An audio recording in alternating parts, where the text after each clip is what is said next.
En la película El castillo de la pureza conocemos la vida de una familia cotidiana, o al menos eso parece en un principio. Gabriel, quien es el padre de familia, María Luisa, esposa de Gabriel y madre de los 3 hijos, Porvenir, siendo el mayor de los 3, Utopía, la hija de en medio y por último, A Voluntad, quien es la hija menor. Gabriel desde un principio nos muestra la manera en que corrige a su familia. No tolera la desobediencia en lo más mínimo, castigándolos y golpeándolos para corregir su comportamiento que él desaprueba. Gabriel también es una persona mentirosa, alguien que recurre a mentir y chantajear personas para no verse afectado de alguna manera. No para de hablar del mundo exterior y los peligros que representa toda su familia. Sin embargo, él es quien realmente es la bestia, como hace llamar a las demás personas. Su esposa María Luisa es una mujer reprimida por su marido, quien en repetidas veces humilla y aún así termina pagando los platos rotos, consolando y defendiendo a su marido por lo que hace, justificando sus acciones porque dice que Gabriel la ama y a sus hijos también.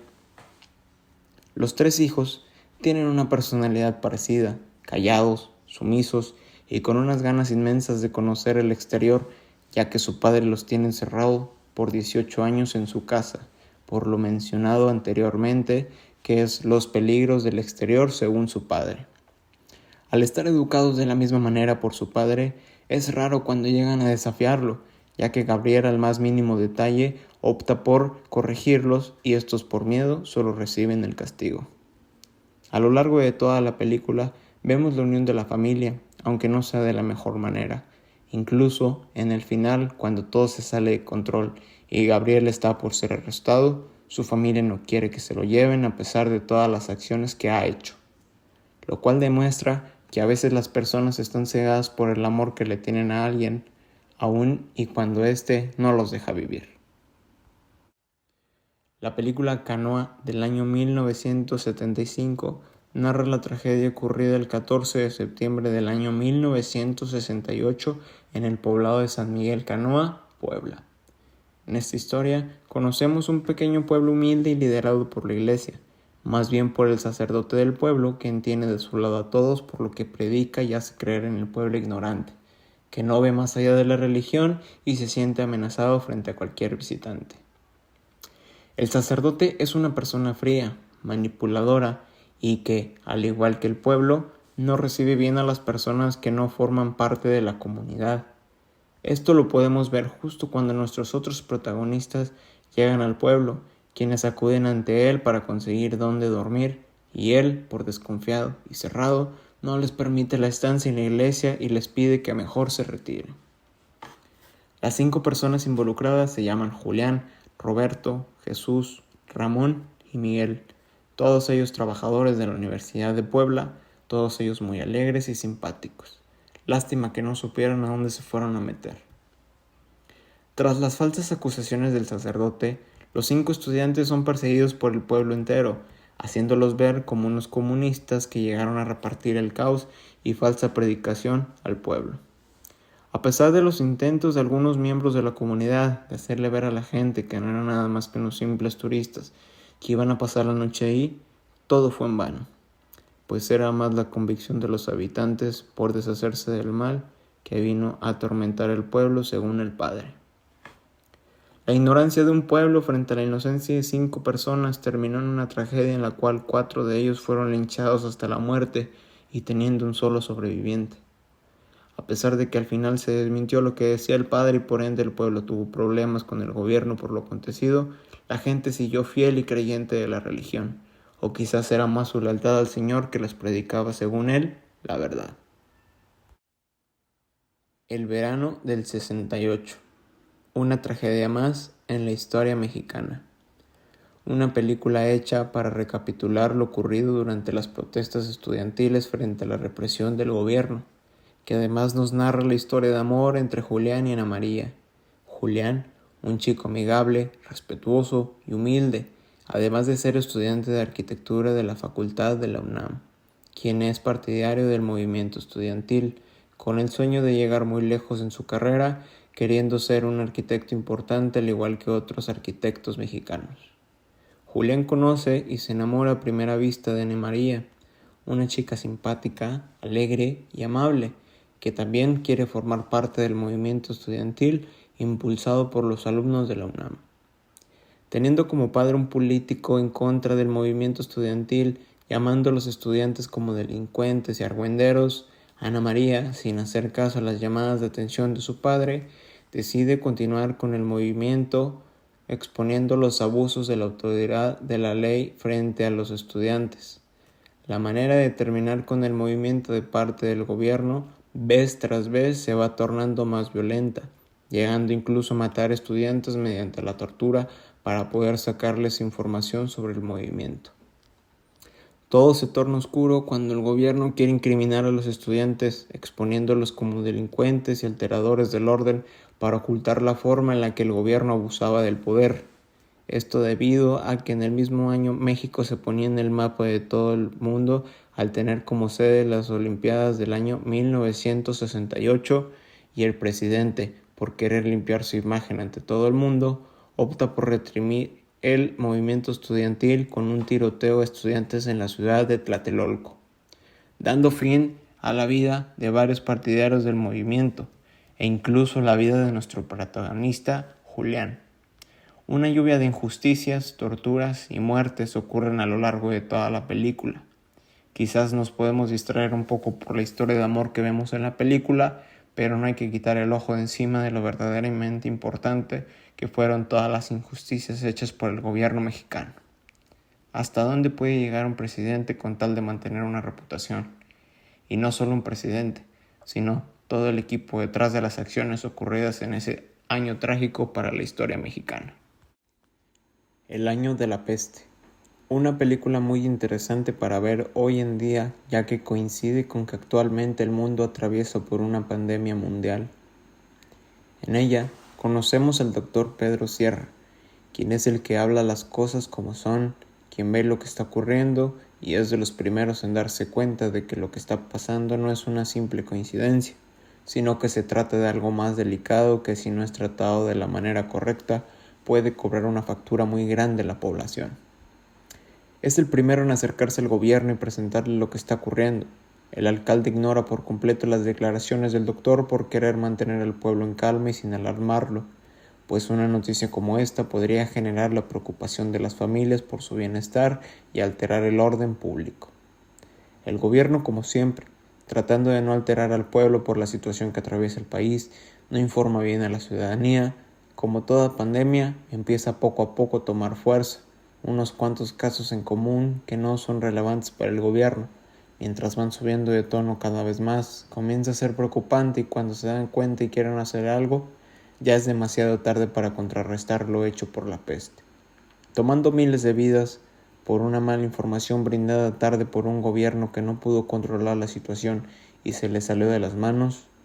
Bien lo dijo el doctor Pedro Sierra en una escena: mientras la burocracia política manipule las instituciones como cosa propia para su beneficio, este país seguirá jodido. Es otra película que nos muestra de lo que es capaz el gobierno con tal de salvaguardar la reputación e integridad de los altos mandos. Por las vidas de unos, las pagan otros. Después de Lucía. Quizás es una película en la que cualquier persona se pudiera identificar por lo menos alguna vez en su vida. La historia narra la vida de Roberto y Alejandra, padre e hija respectivamente. Acaban de mudarse de ciudad y como todo comienzo, puede costar un poco adaptarse. Alejandra es recibida de manera amigable al principio de la historia. Pronto hace amigos los cuales ya le invitan a sus planes, a los cuales ella accede a ir para encajar más en la escuela. Todo parece ir bien. Roberto, en cambio, en su trabajo parece costarle más por el ambiente que tienen ahí, a tal grado que a los días de trabajo prefiere renunciar porque no se siente cómodo. Todo lo que pintaba bien para Alejandra se torna difícil cuando conoce a Jorge, y este la graba teniendo relaciones sexuales con ella. A raíz de esto, la chica empieza a sufrir acoso escolar por parte de todo el salón, quienes se suponía que eran sus amigas, empiezan a molestarla día con día por lo mismo. Llega a tal grado que Alejandra ya no puede estar en paz en ningún lado más que en su casa. en donde tampoco le cuenta a su padre lo que ocurre. Quien obra mal tiene su castigo, y eso le ocurrió a todos los compañeros de Alejandra al desaparecerse en un viaje realizado por la escuela. La chica lleva días desaparecida y un padre desesperado por encontrar a su hija comienza a averiguar qué pasó con ella. Al darse cuenta de quién es la persona responsable de todo lo que Al empezó a vivir en la escuela, el padre decide cobrar justicia por su propia mano y secuestra a Jorge para después llevarlo al mar, donde lo entregaría vivo. La comunicación es algo importante en todo momento. El padre de Alejandra nunca supo lo que ella vivía día a día hasta que ya no pudo ver más a su hija. Después de analizar y ver las películas, voy a contestar las preguntas. ¿Okay? ¿Ha influido personalmente en algo, alguna de las películas? Pues sí, la verdad es que sí. Por ejemplo, en la última película, la de Después de Lucía, pues no me pareció lo que ocurrió ahí, porque pues se vio como en un principio como que le daban la mano a la chava para que pues se sintiera apoyada, ¿no? O sea, que se sintiera bienvenida en el círculo social, en la escuela.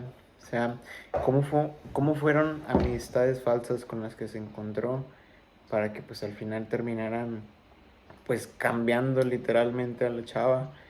Ya no se le veía contenta, ya no se le veía feliz, solamente se le veía pues haciendo literalmente lo que le decían sus compañeros. O sea, se sentía excluida, tímida, todo eso.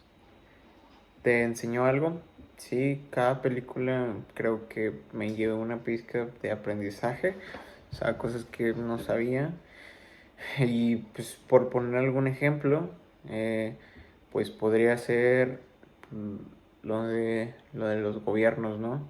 O sea, a mí me impactó mucho lo de la película del verano del 68. O sea, no entiendo cómo un gobierno puede ser capaz de reprimir estudiantes de esa manera. O sea, de llegar a amenazarlos, torturarlos, dispararles. O sea, y también me pongo a pensar en que pues fueron estudiantes a los que les pasó eso. Estudiantes como yo. Gracias a Dios no me tocó a mí, pero pues creo que en algún punto me pudo haber tocado a mí. O sea, no sé si es la expresión correcta, si en algún punto me pudo haber tocado a mí, pero pues me siento un poco eh, como solidario con ellos, porque pues lucharon por lo que querían. Lastimosamente pues no fue la mejor manera en cómo terminaron las cosas, pero pues sí me quedé impactado con la siguiente pregunta. ¿Alguna tiene que ver con algún contenido de los estudios o de la vida familiar o privada?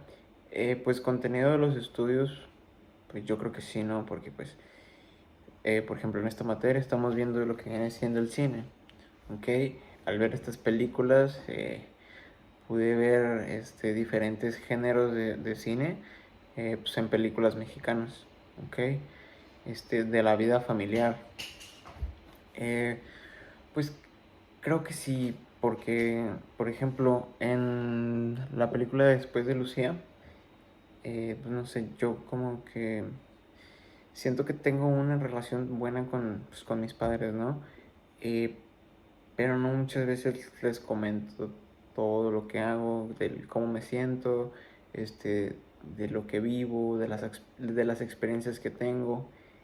Y pues a veces sí quisiera como tener el apoyo, pero es más que nada como no tener la confianza para yo llegar y poder sentarme con ellos y decirles, oye, ¿sabes qué? Las cosas están así, me siento así y esto. ¿Se ven reflejados en algún personaje?